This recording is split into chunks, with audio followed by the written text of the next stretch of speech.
Ore 9:15. Colazione di Elia Grossi prima di entrare in campo.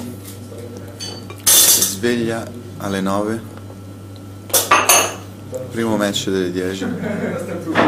Panino con salame e formaggio. Due spicchi di merda, facci vedere.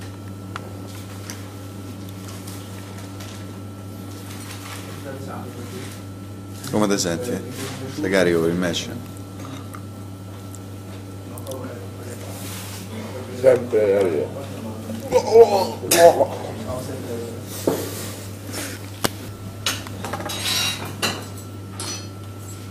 Caffeina.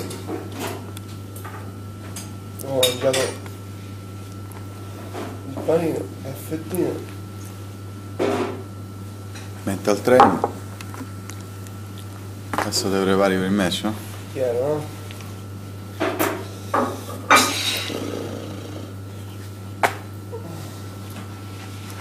Pagliozzo. Dopo il caffè. Nazionali senza filtro. Dopo il caffè è normale, no? Stai.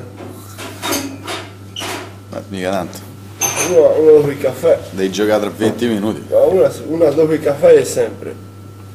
Il guaio è che figlio 40 caffè al giorno, no?